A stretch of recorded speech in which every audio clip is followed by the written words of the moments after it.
Salut, c'est Pierre Ninet. Et Igor Gottesman. Et vous êtes sur Click. Tous les soirs à 19h45, en clair, sur Canal+. Tout à fait.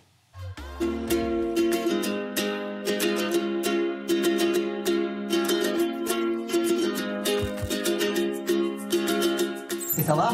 Attention, ça va tourner. Place au cinéma.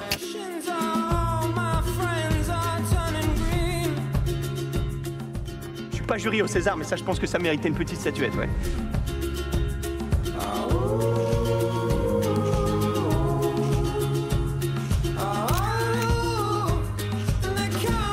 Merci de ce César, merci de ce souvenir, et merci aux bienveillants.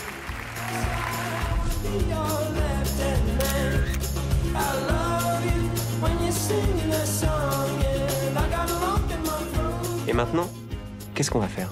Je sais pas. Alors que moi, je sais.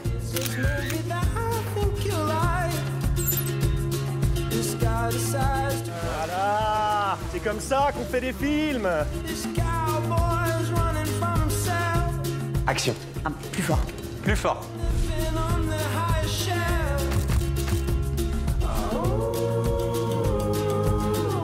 Je m'emballe. Je pense que je m'emballe. Bon, les gens me disent souvent que je m'emballe, donc je pense que je m'emballe. Mais est-ce que je m'emballe?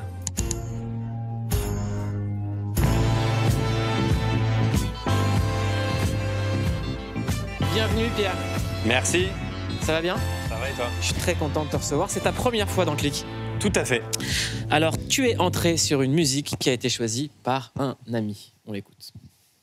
Salut Pierre, je vais te faire écouter Riptide de Vance Joy, qui m'est apparu comme une évidence parce que c'est un morceau qu'on aime beaucoup et qui jalonne un peu nos belles et longues années d'amitié. Un morceau sur lequel on a voyagé, sur lequel on a rigolé, sur lequel on a joué de la musique aussi. Donc voilà, qui nous ressemble bien. Je vous embrasse les potes. Quel souvenir sur ce morceau précis? Ça se voit qu'il y a un sous-texte. Non, mais il y a beaucoup de sous-textes, en fait. Ils sont nombreux. C'est ça qui fait plaisir aujourd'hui, de voir qu'on s'est pas perdu de vue, qu'on est toujours proche, et avec Igor Gottesman, et avec là dans un François. instant. Ouais, et qui a réalisé Fiasco, et surtout qui a réalisé Five, dans lequel il y a cette chanson. Donc forcément, je pense à Five. C'était une époque où on écoutait beaucoup cette chanson. Ça, c'est devenu un truc très concret de la mettre dans un film où on était tous les trois, donc Five. Et puis, en fait, la tournée province de Five, on avait énormément rigolé. Moi, je tombe encore sur des vidéos où c'était un peu, je sais pas, il y a combien de temps maintenant, 6-7 ans, il y avait un peu des premiers filtres, mais qui marchaient déjà pas mal, où on faisait des conneries pas possibles pendant des heures dans les vannes d'une ville à l'autre. Énormément ri. Et on jouait Vance Joy à la guitare tout le temps, on chantait cette chanson. C'est un peu notre hymne à tous les trois. Comment elle est née, votre clique? Alors moi, d'abord, j'ai rencontré la sœur d'Igor, avec qui je suis devenu pote. Tout ça par le réseau Bébé Brune, un peu bébé rocker et tout. Okay. Quand j'étais au lycée, des potes en commun et des potes avec la sœur d'Igor. Donc j'ai rencontré Tania Gottesman, qui a aussi écrit sur Fiasco avec nous. Super talentueuse. Et on rigolait beaucoup ensemble avec Tania. Et un jour, elle m'a dit, il faut que je te présente mon frère à un concert d'Adrien Gallo des Bébés Brunes. Donc elle me présente Igor. Tout en slim? Et ouais, tout en slim à l'époque. Ah, j'étais pas trop slim, c'était le dernier truc que j'avais pas fait. Mais sinon, moi j'étais très baby rocker. Igor, non. De par sa dimension très différente, on est vraiment sur du 2 mètres. Mais donc le slim, je sais pas trop ce que ça aurait donné. Mais et du coup, à ce moment-là, je le rencontre, je lui dis que moi j'ai le projet de casting. Ouais. Lui, il me dit qu'il pense à une série justement sur des plateaux de cinéma qui deviendra Fiasco 7, 8, non, peut-être même 10 ans plus tard. Ouais. 10, 12, je dis n'importe quoi, c'est au moins 10, 12 ans.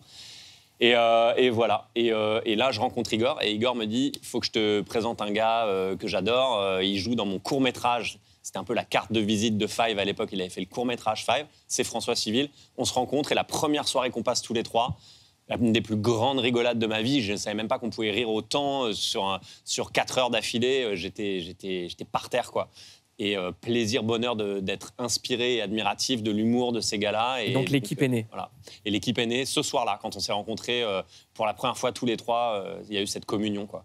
On parle souvent dans des réussites de bande des succès, mais il y a souvent des coups durs. C'est ce qui solidifie une bande, c'est ce qui fait qu'une bande reste. C'était quoi pour vous les plus gros coups durs, les trucs qui vous ont le plus rapproché? Franchement, on a eu de la chance de pas trop en avoir. Je trouve ce qui est difficile, évidemment, c'est Ce qui est génial, c'est de faire le même métier. Ce qui est très difficile, c'est de faire le même métier. C'est un peu ça, quoi. C'est arriver à battre le fait qu'on... Je sais pas, on est tous dans cette industrie, on essaie de créer le désir des gens, nous-mêmes de garder du désir pour ce métier.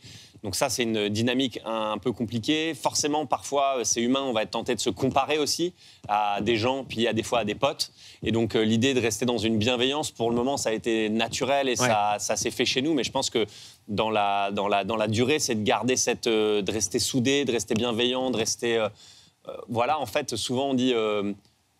moi, je pense que c'est une forme aussi quand même de travail sur soi-même, de rester dans une pureté, dans une bienveillance qui est celle qu'on a connue dès qu'on s'est rencontrés. En fait, c'est ça le challenge, je trouve, c'est de garder ça. C'est une course de fond, quoi, c'est pas un sprint. Et c'est intéressant ce truc de course de fond parce que ça interroge sur qu'est-ce qu'aujourd'hui une carrière. Il y a des gens qui sont connus, qui peuvent être connus très très vite, qui peuvent disparaître très très vite. Et il y a des gens comme toi qui un jour se disent « je vais prendre une caméra, je vais filmer ma sœur en train de faire des trucs avec son nounours parce qu'en fait, je ne veux faire que ça dans ma vie. Je vais frapper à la porte du français, je vais être accepté à la Comédie Française, je vais être le plus jeune sociétaire et puis après, je serai le plus jeune mec lauréat des Césars. » Et de se dire « j'ai l'impression que tu ne sais pas faire autre chose, que toi, c'était tracé. » Je ne sais pas faire autre chose, ça c'est vrai. Alors, taper à la porte, moi je crois pas vraiment au destin, je crois beaucoup à la chance, je crois beaucoup au hasard, quoi. Donc, évidemment, il y a la notion de travail, d'envie, l'énergie que tu mets dans ta passion et dans l'univers que tu envoies, j'y crois aussi beaucoup. Mais par ailleurs, il y a aussi une notion de hasard. Moi, il se trouve que j'ai pas tapé à la porte de la Comédie Française, c'est de la cooptation, il faut qu'ils aient envie de toi, il faut qu'ils parlent de toi, il faut qu'à ce moment-là, il y ait l'endroit pour qu'ils t'engagent, la pièce, le petit rôle. Voilà, moi, c'était un tout petit rôle, mais il se trouve que ça s'est fait. J'avais joué avec 2 personnes de la Comédie Française qui m'ont recommandé. Donc voilà, pareil. Donc il y a des hasards et des chances quand même. Après, bien sûr, provoquer sa chance, ça existe, j'y crois aussi. Mais du coup, c'est sûr que je ne sais pas faire autre chose. C'est sûr que j'ai eu la chance, surtout, de ne pas avoir de plan B et d'avoir le droit de ne pas avoir de plan B. Là où il y a beaucoup de gens qui viennent me voir à des avant-premières de films et qui me disent « Ah, j'aurais adoré faire ça, mais moi, mes parents, ils m'ont un peu obligé ou ils voulaient vraiment que je fasse du droit, une école de commerce. » Donc, en fait, les gens qui aimeraient faire ça, mais qui ont d'abord, ils doivent remplir des cases qui rassurent un peu la famille, c'est plus compliqué. Ouais. Moi, j'avais la grande chance d'avoir des parents qui sont dans des univers créatifs et qui, du coup, m'ont dit franchement, si on a l'impression que t'aimes ça, vas-y. Du coup, c'était énorme d'avoir ça. Il faut quand même avoir un capital social pour démarrer dans ce métier. En fait, c'est une chance, c'est un luxe énorme, évidemment, je m'en rends compte. Donc, il y a de ce point de vue-là, oui, ça aide beaucoup. Après, moi, j'essaie toujours de quand même saluer le travail de l'école publique, parce que moi, je viens de l'école publique. J'ai fait que du public et surtout, quand j'étais au lycée Claude Monet, pour les nommer, dans le 13e arrondissement de Paris, il y avait des... Je ne sais plus comment c'est maintenant, ça fait longtemps que je ne suis pas allé, et il est question que j'y retourne justement, mais, pour aller rencontrer des élèves. Mais là, il y avait des options artistiques très fortes, avec des gros coefs et avec surtout des profs passionnés, passionnants. Et moi, ça m'a mis le pied à l'étrier professionnellement. C'est comme ça que j'ai été repéré par un agent. Pièce de fin d'année, quoi, où je jouais un chien et je sais plus quoi, une autre scène, quoi. J'avais 2 scènes et j'ai été pris par un agent. Et après, même une des intervenantes qui était metteur en scène m'a engagé comme assistant sur une pièce professionnelle. Donc j'étais payé et tout. Et donc je crois beaucoup que l'école publique, quand elle a les moyens et quand elle a du temps et des profs, donc c'est-à-dire pas actuellement, c'est-à-dire avec plus de moyens, il en faudrait beaucoup plus. Et il faudrait que ce soit des postes beaucoup plus attractifs parce que c'est le cœur de notre société. C'est le vrai endroit où se fait le mix social entre les gens aussi. Moi, il y avait des gens très différents dans ces options artistiques. Et sans ça, sans cette école publique et sans ces profs-là, je n'aurais pas fait la carrière que j'ai faite et que j'ai la chance de faire aujourd'hui. Tu t'es toujours engagé pour le service public, même sur la santé, sur les hôpitaux. Oui. Qu'est-ce qui a provoqué cet engagement ou cette volonté ? Bon, je suis fils de prof déjà. En tout cas, mon papa était prof à la faculté, à la fac. Donc voilà, maman était prof d'art plastique, mais pour le coup dans des cours privés, des cours après l'école. Mais je pense que ça a créé une sensibilité. Après aussi, j'ai fait un film sur les pompiers. J'ai vu les conditions de travail des sapeurs-pompiers de Paris et en France, qui sont franchement relativement catastrophiques dans une caserne sur 2. Et après, comme tout le monde, j'ai eu des grands-parents et des proches qui sont allés à l'hôpital. Et force est de constater qu'il y a des gens qui sont passionnés et dévoués, mais que les moyens qu'ils ont sont catastrophiques. Et que maintenant, c'est devenu quasiment courant qu'en France, il y ait des gens qui attendent jusqu'à parfois, dans des cas extrêmes, mais quand même, ça arrive, mourir sur des brancards dans des couloirs. Je trouve que c'est choquant aujourd'hui dans un pays aussi quand même... Sixième puissance fort, mondiale. ouais, voilà, une puissance mondiale quand même renommée, où on a un super système de santé par ailleurs dans le système. C'est juste qu'il n'est pas financé à hauteur de ce qu'il devrait. Donc là, c'est du point de vue personnel. Après, c'est vrai que dès que je rencontre des gens du service public, je vois que c'est des gens passionnés et qui donc sont pour moi un truc vraiment, une valeur, une grande richesse pour nous tous. Et je trouve que la manière dont on soigne les gens, dont on s'occupe d'eux quand ils sont tombés chez eux, et la manière dont on éduque nos enfants, c'est quand même la définition d'une civilisation et d'une société. Ça te donne vraiment la température, quoi. Donc voir l'état quand même assez catastrophique de nos services publics, j'avoue, me fait très mal au cœur. Est-ce qu'aujourd'hui, quand on s'appelle Pierre Ninet, qu'on a 35 ans, qu'on rencontre un tel succès, on arrive à être audible? J'ai l'impression que c'est de plus en plus compliqué d'être audible, même quand on s'engage pour de telles causes. Ouais, c'est dur, parce que c'est saturé en vrai. Les débats sont saturés à cause des réseaux sociaux, que j'aime aussi beaucoup, mais franchement, qui font pas que du bien en termes de nuances, capacité de nuancer les propos et donc d'entendre en fait les interstices. Et en fait, je pense le cœur de ce qui est intéressant, parce que c'est rare que quelque chose, on le sait, soit tout noir ou tout blanc. Du coup, la zone de gris, elle a disparu, quasiment disparu. Et puis, je suis audible. Alors oui, j'ai un auditoire. Moi, c'est vrai que je m'en sers quand quelque chose me paraît très injuste, je prends la parole. C'est à double tranchant, notamment aujourd'hui, puisque effectivement, sous ton poste va venir se greffer plein de commentaires, à la fois de gens qui ont envie d'exister. Donc juste ça peut pousser à des comportements qui ne sont pas forcément ultra intéressants, ultra raisonnés, raisonnables. Et les algorithmes favorisent leur visibilité. Exactement, on va favoriser leur visibilité parce que plus ça crée de la haine, plus ça crée un sentiment un peu néfaste ou de... Enfin oui, comme tu dis, voilà, bon, ça va créer de la réaction, donc pas forcément de la réflexion, mais de la réaction.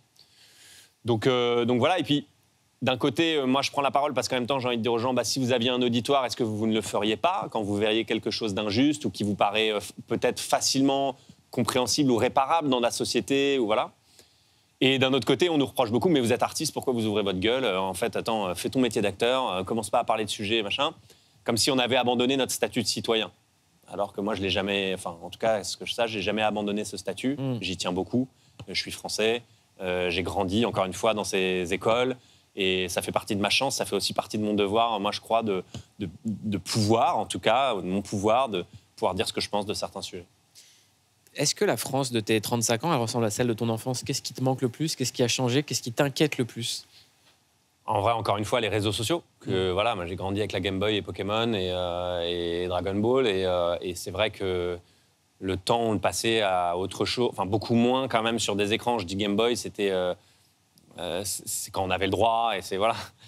Bon, on était moins dans les écrans. Donc, forcément, c'est un peu... c'est quand même nouveau. Et c'était quoi le reste de ta question, pardon? Qu'est-ce qui t'inquiète?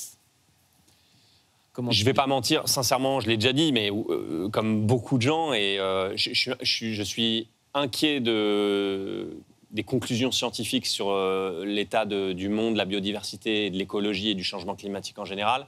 Et je suis inquiet de voir que des gens ne s'en inquiètent pas. Je suis inquiet de voir que des gens qui, par ailleurs, croient aux moteurs thermiques, au Doliprane et aux satellites, d'un coup ne croient plus à la science. Et à la qualité scientifique des spécialistes quand il s'agit du réchauffement climatique. C'est un choix un peu que j'ai toujours trouvé étrange, quoi, de se dire je crois à la science, mais là par contre non, je pense que c'est exagéré, je pense que l'homme n'a pas sa part dans le réchauffement climatique, ou alors beaucoup moins que ce que l'on dit. Bon, c'est des spécialistes qui parlent. Moi, c'est vrai que j'ai tendance à m'incliner devant des consensus scientifiques. Je suis étonné qu'il y ait des résistances encore. Comment on explique que la question identitaire prenne le pas sur la question et sur l'urgence écologique?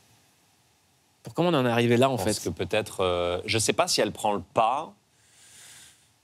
J'espère pas. Je pense que peut-être c'est que ça fait plus, c'est que ça doit faire plus vendre et c'est que ça doit rassembler plus. Peut-être que c'est un levier de peur qui marche pour le moment encore un peu mieux. En tout cas, j'ai l'impression qu'on va vers le Fiasco en 2027. Ouh. Et Fiasco, c'est une série très marrante parce qu'il est question de rigoler quand même. Oui, pardon, c'était vraiment Aujourd'hui. plombant. Les services publics, la guerre atomique Vous et regardez cette Deep Talk, comédie. une émission avec Pierre Ninet. Bonne annonce, Fiasco. C'est un bout de la bois. Huguette, mon amour.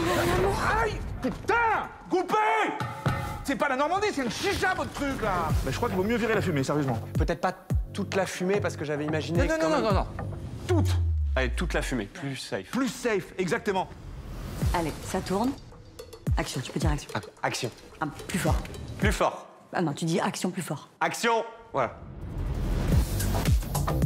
Si je me loupe, j'aurai pas d'autre chance. C'est mon premier et mon dernier film. Ça va le faire, là, faut que tu te reboostes, hein. Oublie tous les gens qui disent que t'es qu'une merde sans aucun charisme. Hein? Pourquoi? Qui dit ça? Non, mais personne, mais... Les gens à l'internat, quoi, au village. Ta famille aussi. Bon, allez, super. T'as bien fait de passer, toi. C'est comme ça que tu me remontes le moral? Faut que tu t'affirmes. C'est toi le patron. C'est moi le patron. Allez, vas-y. C'est moi le patron. C'est bien, c'est comme ça que tu vas leur dire. Drame qui frappe le tournage du film. Injurieux et misogyne. Oh, putain. Aucun réalisateur n'a le droit de se comporter comme ça. Espèce de porc. Robin Jacomet ne cautionne pas ça. Jean-Marc, c'est quoi cette putain de vidéo? Quelqu'un d'équipe essaie de nous niquer de l'intérieur. Eh ben, c'est fini. Banqueroute. Ok, il faut que je te demande un truc très important. Tu vas te faire passer pour un producteur fortuné auprès de Jean-Marc. Simple. On fait sobre le plus crédible possible. Amen. Barthélémy, il est extraordinaire. Il va investir à hauteur de 8 millions d'euros dans notre film. 6 millions, 4 millions, 8 millions, 1 million, 10 millions, 9 millions, 8 millions, 3 millions, pour moi, tout ça, c'est la même chose. Carrément beaucoup d'argent, enfin. Et puis j'ai toujours dit d'ailleurs, quand j'ai envie d'investir, j'y vais, je fonce, j'y vais, je fonce. Ce qui est dingue avec tous les personnages de cette série, donc ça raconte l'histoire d'un tournage où rien ne se passe bien, c'est qu'on les connaît tous. Ouais. On les a tous vus. Tous. On a le producteur complètement mytho, le pote qui sert pas à grand-chose, la famille qui déteste le réalisateur qui se déteste et qui n'ose pas détester sa famille, qui aime en même temps la comédienne mais qui ne sait pas comment lui dire. Enfin, il n'y a rien qui va. Ouais. Est-ce que toi, des fois, sur un tournage, tu t'es dit, là, ça c'est pas possible? Ça m'est déjà arrivé de me dire, je suis pas content de ce qu'on est en train de faire. Ça m'est déjà arrivé d'être déçu, ça m'est déjà arrivé, voilà. Maintenant, le niveau de merde qu'on a quand même inventé en grande partie pour la série, c'est off-charts, c'est genre, voilà, c'est du jamais vu.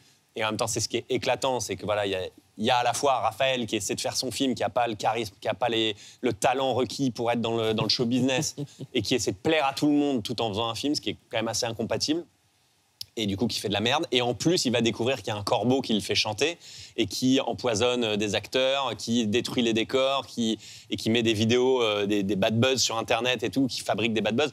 Donc, tu vas te retrouver à enquêter avec lui pour comprendre qui c'est. Donc, en plus de la comédie, on aimait bien l'idée, inventer, voilà, qu'il y ait un murder mystery de qui essaie de tuer ce film, quoi. Et ça fait écho avec un autre réalisateur que tu as incarné dans le livre des solutions. C'est vrai. En un an, tu as fait les deux facettes du réal, c'est-à-dire que le mec hyper talentueux qui est victime de son talent et le mec pas trop talentueux qui est de sa nullitude. Voilà. Ouais, c'est vrai. Et Est-ce que tu avais des choses à régler avec le métier de réalisateur? Mais non, tu sais, les films, ils se présentent à nous. Enfin, moi, je sais pas qui a des plans de carrière, peut-être aux États-Unis plus que nous. Nous, ce qui est agréable et magnifique et qui fait qu'on a, moi, je crois, la plus belle industrie de film au monde, c'est qu'on navigue à vue. Et c'est ça qui est cool en même temps, c'est notre côté un peu homemade de, en fait, ce qui se présente, quand ça te plaît, tu le fais. Et c'est vrai que Michel Gondry m'a appelé, on était en train de finir d'écrire Fiasco. Je me suis dit, putain, c'est une drôle de coïncidence, ça. Et en même temps, c'est pas du tout pareil. Effectivement, le premier, il traitait quand même de la psyché de quelqu'un qui va très mal, qui arrête ses antidépresseurs. En fait, de Michel, qui allait très mal à une période de sa vie et voilà, qui découvrait qu'il était malade quand même. Et donc, c'est quand même un film plus autobiographique, drôle aussi, hein, mais voilà. Et de l'autre côté, on a vraiment le côté Lost in La Mancha, le film où tout part en live, et beaucoup de comédie. Moi, il y a des scènes où vraiment je pleurais de rire avec François Civil, avec Géraldine Nakache. Moi, ce que j'aime avec Fiasco, c'est ça se voit que c'est un film fait par des potes qui vont bien. Et ce qui m'a beaucoup touché dans le livre des solutions, c'est que je te voyais, toi, comédien, te donner pour qu'un réalisateur aille mieux. Ça se voyait que tu voulais faire du bien à Michel Gondry. Ben, c'est intéressant ce que tu dis, parce que déjà, personne ne l'a dit comme ça, mais c'était une vraie catharsis pour Michel de retourner dans la maison de sa tante. Donc, il reparlait d'une période très compliquée où il a vraiment fait un film, il a vraiment pété les plombs, et il était, je pense, mal suivi, mal diagnostiqué et tout. Et en même temps, quand on est revenu dans la maison de sa tante faire ce film, donc il revenait alors qu'elle était décédée, il n'avait jamais osé revenir dans la maison, donc il revenait avec une équipe de film. Il a rouvert la maison avec nous, quoi. Et on a tourné là pendant plusieurs mois. Et du coup, c'était sa manière de faire et le deuil aussi d'un chapitre de sa vie pas que drôle. Et d'ailleurs, à Cannes, quand on a projeté le film, il était à côté de moi, il se cramponnait au fauteuil. Les gens étaient morts de rire parce que c'est des situations tellement folles, tellement loufoques. Et à un moment, il se tourne vers moi à Cannes et il me dit « Mais pourquoi les gens y rigolent ? C'est horrible ce que j'ai vécu. » Et en Michel, c'est-à-dire il savait bien en même temps que le film est drôle. Il y a plein de trucs qu'il trouve lui-même drôle, mais je trouvais ça incroyable et terrible en même temps de se dire bah ouais, en fait, on rit. Il a la générosité de nous offrir un objet drôle, mais pour lui, c'était horrible, quoi. Qu'est-ce qui, toi, t'empêche de péter un câble ? C'est une bonne question. Bah, je pense mon éducation en très grande partie, parce que je vois l'écueil aussi où tu peux prendre des mauvais chemins ou des mauvaises habitudes aussi en tant que personne un peu trop assistée sur les plateaux de cinéma, trop entourée. Voilà, tu peux commencer à devenir plein de choses que tu n'as pas envie de devenir, beaucoup de défauts. Ce milieu et l'aspect assez inhumain, quasi monstrueux de la célébrité peut t'emmener dans des mauvais endroits. Donc l'éducation pour ça, il faut qu'elle soit béton. Et puis après, l'expérience, parce qu'en vrai, j'ai déjà visité des endroits pas cool, hein, dans ma tête, hein, et ça m'a appris des choses, donc ça a toujours une valeur si on le veut, si on a les armes pour ensuite analyser la chose, la résilience, la fameuse, pour se relever, regarder en arrière, se dire comment ça peut avoir une valeur, le truc que j'ai vécu et qui était dark et qui était pas cool et qui était dur. Comment tu expliques aux gens quand ça va pas, alors que de l'extérieur, tout le monde se dit ça va, t'es Pierre Ninet, c'est bon? C'est un peu ça dont je parle quand je dis c'est un peu la difficulté, le côté un peu inhumain de l'exercice de la célébrité. C'est qu'on te prend ton existence, en fait. En fait, moi, je l'ai bien voulu et je suis très heureux et c'est une chance et un luxe incroyable. Par ailleurs, je pense qu'il y a quelque chose d'un peu, encore une fois, inhumain dans ce procédé. Je ne suis pas sûr qu'on était câblés pour ça, les êtres humains. Moi, je crois qu'en fait, l'idée d'être connu dans un village ou à l'échelle d'une ville, c'est un truc qui a dû exister un peu de tout temps. L'idée maintenant, avec les écrans, les réseaux sociaux, les médias, les télés, qu'il y ait autant de gens qui te connaissent, je ne suis pas certain que ce soit extrêmement thérapeutique pour un être humain, ni tout à fait censé se passer comme ça. Donc, il faut avoir les armes pour gérer ça. Et effectivement, on peut te reprocher beaucoup de choses. Et en même temps, c'est le jeu. Maintenant que moi, je l'ai bien voulu être là, je pourrais arrêter demain si vraiment j'en souffrais trop. C'est pas le cas. J'aime trop mon métier pour ça. Mais c'est sûr que c'est pas que du kiff comme ce que les gens pourraient imaginer. Et en même temps, on serait très culotté de s'en plaindre. C'est quoi la chose la plus précieuse dans ton quotidien que tu as acquise grâce à ton travail? Que j'ai acquise grâce à mon travail, c'est très différent. La chose la plus précieuse que j'ai acquise grâce à mon travail, je sais pas, acquise grâce à mon travail, elle est dure ta question. C'est-à-dire acquise grâce à mon travail. Ton travail t'a permis d'avoir, je sais pas moi, une maison avec des gens, je sais pas, tu vois, ou de pouvoir passer du temps avec ta famille, ou... Bah j'allais dire, pour moi, me connaissant, je dirais le temps. Je suis heureux d'avoir du temps. Moi, je serais heureux qu'on vive dans une société où les gens aient un petit peu moins à travailler, qu'il y ait un ratio un petit peu plus grand pour les hobbies, le temps en famille, le temps avec ses proches, et les passions, en développer des nouvelles, même à 30, 40, 50, 60 ans, de découvrir une nouvelle passion, apprendre une langue. Moi, c'est un point de vue très perso et qui n'est pas du tout j'ai pas fait autant de recherches que ça, mais c'est vrai que j'aimerais qu'il y ait une petite permission à l'oisiveté un peu plus grande, une petite permission à la balade, quoi, dans la vie. Et du coup, c'est vrai que moi, j'ai cette chance-là, avec mon travail, de parfois pouvoir breaker pendant 2, 3, 4, 5 mois, ne pas travailler, ce qui est un luxe de fou furieux, même si j'adore mon travail, donc en plus j'y retourne avec appétit. Mais j'adorerais vivre dans une société un peu plus comme ça, et moi c'est mon grand luxe, c'est d'avoir du temps. En 2027, on vote Pierre Ninet avec son slogan « Travailler plus pour glander plus ». On regarde... Travailler moins même.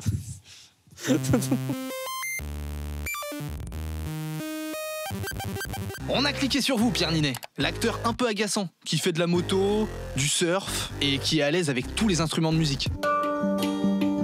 Un acteur qui passe d'un rôle à un autre, avec des looks originaux, en mode jeune en pleine puberté. Ciao les problèmes de peau. Ou en fan de Marilyn Manson, avec des interprétations toujours plus étonnantes. Je suis manqué d'oxygène, donc vraiment je file. Je suis quand même pas que ça à faire, je suis Thomas Pesquet. En cliquant sur vous, Pierre, on s'est rendu compte que vous parliez comme notre daron. Live loufoque. À très bon entendeur. Qu'à cela ne tienne. Un petit smile, comme disent les jeunes, que je ne suis plus. Que l'on connaissait votre rivalité avec Gilles Lelouch, mais qu'avec Jonathan Cohen, c'est pas vraiment mieux. Le film est bien, mais je préfère Jonathan Cohen. C'est ton droit le plus strict d'avoir des goûts. Chier. Et que vous aviez des passions, vraiment chelou. Tu aimes les poutres, j'adore ça. C'est pas ouf, mais c'est captivant. Sur vos réseaux, Pierre, il y a aussi votre amour pour les animaux, qui vous le rendent bien, puisqu'ils vous obéissent au doigt et à l'œil. Neil, donne la patte. Au pied. Au pied. Sauter. Un chien qui a désormais un nouveau compagnon, puisque quand vos potes vous font un cadeau, ils vous offrent pas un vinyle ou une place de concert, mais carrément... C'est un âne miniature qu'un ami nous a offert. Un âne miniature donc, qui est rentré dans votre vie, et il faut le dire, qui est presque aussi célèbre que vous désormais. Ça va, mais ton âne, il est là. Pierre, comment il va votre petit âne? Il va très bien, merci. Bon, et bien la bise à Neroli. Et nous on filme Maté Fiasco. Évidemment. Oh là là, le mauvais dab en fin de vidéo. Oh, c'est dur. Bah, ça arrive, hein. Il y a des gens qui ont dabé, ça ressort. Ouais, malheureusement, ça va me suivre. Ouais, t'as été un dabeur. Vraiment. Et ben là, c'est l'heure d'accueillir un autre ami. Igor, qui a réalisé la brillantissime Fiasco. C'est la tête à clic du soir avec Pauline Clavière.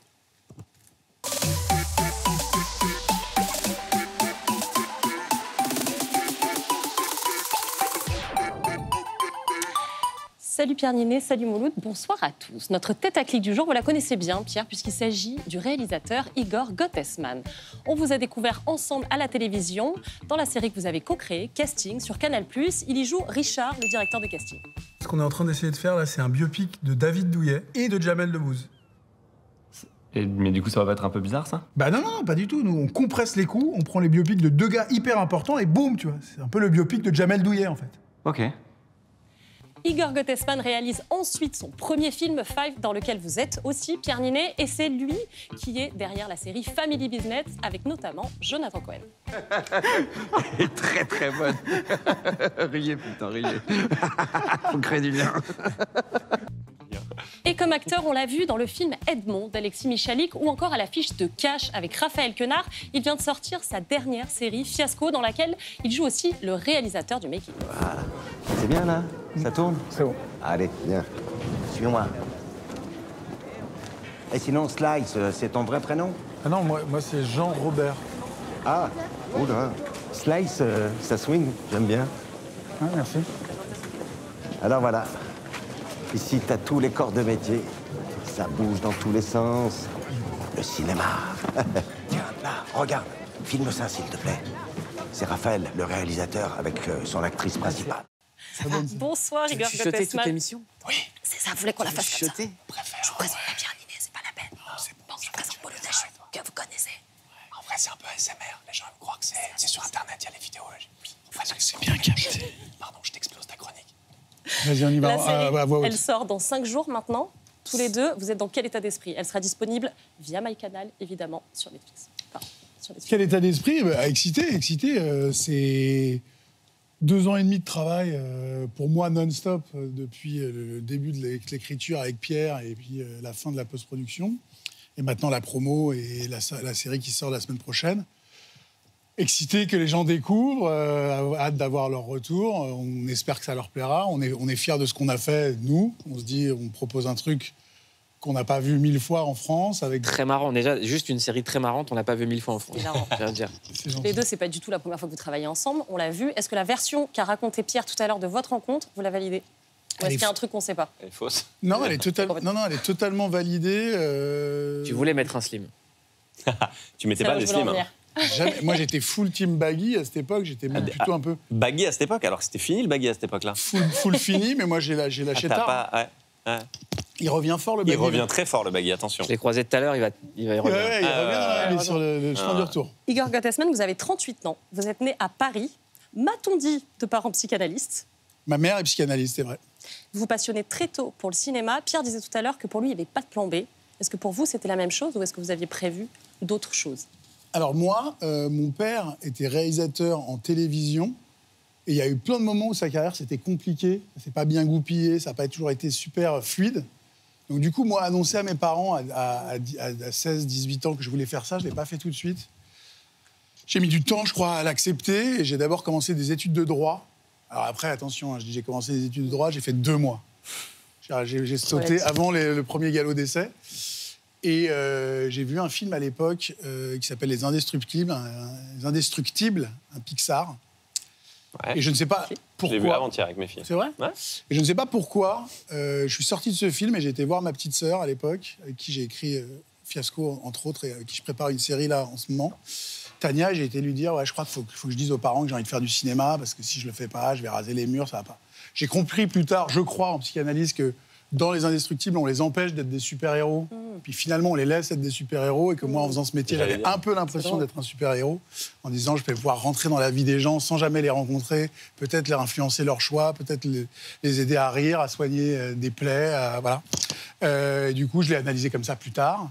Et du coup, en sortant de cette séance, j'ai d'abord été voir ma petite sœur qui m'a dit « dis-leur ». Ma petite sœur a 5 ans de moins que moi, donc elle devait avoir 13 ans. Et j'ai été voir mes parents à 1h30 du matin, j'ai toqué, je suis rentré dans la chambre et j'ai dit « je crois qu'il faut que je fasse… » J'ai d'abord… Il dormait? Oui, il dormait. Ils n'ont rien entendu. Ma mère, il y avait tout un truc qui était assez drôle, c'est que tu marches, ma mère est une juive ashkénaze angoissée, tu marches sur le bout de parquet qui est devant sa porte, elle te dit « qu'est-ce qu'il y a ?» Y a pas de… Ça fait « qu'est-ce qu'il y a ?» Donc elle dormait jamais vraiment. J'ai aussi entendu dire que vous inspirez beaucoup de votre vie privée, de vous-même d'ailleurs, de votre famille, et que c'était aussi l'origine de Family Business quelque part, et même pas d'une sombre histoire, mais d'une histoire de business de bagel qui n'aurait pas super bien tourné avec votre papa. Exactement. Quand j'ai commencé à avoir l'histoire, vous êtes bien renseigné, quand j'ai commencé à avoir l'idée de Family Business, c'est parce que j'avais un bagel shop avec mon père à l'époque où c'était un peu trop tôt pour le bagel, les gens disaient un bagel et personne ne comprenait rien, c'était une catastrophe. C'était en 2007. C'était dans le futur des sandwichs, quoi. On était avec mon père totalement dans le futur des sandwichs. Ouais. Et du coup, ça marchait pas assez bien. Et on réfléchissait à des idées, comment on pourrait relancer le truc. Donc on réfléchissait à des livraisons à domicile, parce qu'il n'y avait pas encore toutes les applications. Il avait inventé Deliveroo avant tout le monde. Il n'y avait pas encore ça. On voulait faire des trucs pour les fringales de fin de soirée, pour livrer la nuit et tout. Et je me disais, putain, s'il y avait la légalisation du cannabis, on pourrait faire un truc autour de ça avec la pastrami. Il a inventé le Colorado avant tout le monde. Voilà. Bon, on va faire un petit jeu ensemble. OK. Avant la fin de l'émission, ce jeu s'appelle le ni oui ni né. Évidemment. Vous n'avez pas le droit de dire oui et ni né. OK? Très dur. Ah bon? Je suis nul à ça. Moi, on commence par un premier exemple. OK? Ah, Igor, comment s'appelle le mec assis à côté de toi? Larousse. Pierre, quel est le nom de famille de tes enfants? Andrews. Est-ce que vous aimez bien tous les deux? Ça dépend des jours, mais... C'est plutôt positif la plupart du temps. Il y a une belle harmonie, je pense. Il y a une harmonie. Igor, est-ce que tu as envie de retravailler avec Pierre? J'adorerais ça. Pierre a eu un César en 2015. Est-ce que c'est mérité? Évidemment. Genre, vous avez tous vu la prestation. Et là, sur l'écran, c'est qui? Pierre. Comment? En smoking. Pierre, en smoking, je crois. Est-ce que vous payez vos impôts en France? Totalement. Tout à fait. Vous êtes en couple? Pas encore. Ensemble, tu veux dire? Oui. Ou chacun de notre côté? J'ai perdu. Ah, il a perdu. Pierrot. Ouais, je dois te jeter un verre d'eau à la gueule. C'est ça? Ils ont dit, c'est la règle. Ah merde. À l'usure. J'aurais pu y aller, moi. Non. Allez, on en fait encore une ou deux. Est-ce que vous êtes triste si l'autre meurt? Dévasté. Probablement, mais je crois qu'on s'est promis de faire un truc gaulerie à l'enterrement. On s'est dit, il faut le premier qui meurt de notre bande, il faut faire un truc très gaulerie. Est-ce que tu peux appeler Igor à n'importe quelle heure si tu as une galère? Tout à fait. C'est une des conditions pour être très proche. Est-ce que Pierre t'a déjà rendu un service? Jamais. Pierre, tu sais épeler le nom de famille d'Igor? Alors, fun fact, je n'ai jamais réussi à le dire correctement. Je pense que là encore, je l'ai écorché, non? C'est OK, mais c'est un truc d'accent. Il dit Gottesman. Oui. Et vous l'avez bien dit. Et je me Ouais. suis dit, et j'ai culpabilisé tout de suite. Je me suis dit, il va encore me dire que je l'ai mal dit, moi. Est-ce que quand un ami marque un panier de basket, tu es obligé de faire ce genre de bruit? J'ai commencé en club avec Louis qui a la chemise à carreaux et Vincent, j'ai dit le petit mais je le dis doucement, c'est juste là. Et on a commencé ensemble collège. Et là, t'arrives pas de longue date. Et là, t'arrives à continuer quand même? Ouais. Bah comme je disais, par exemple, quand je tournais Saint-Laurent, c'était le seul truc que je faisais les week-ends, c'est que j'allais faire du basket. Et bah boum bam. C'est mauvais, ma boum bam. Tu te le prends en pleine gueule, celui-là. Je vais te dire un truc. C'était jamais ressorti. Pierre, je vais te dire un truc, je l'ai vu il y a 10 ans et je me suis dit, il est resté dans ma tête ce Baboumba.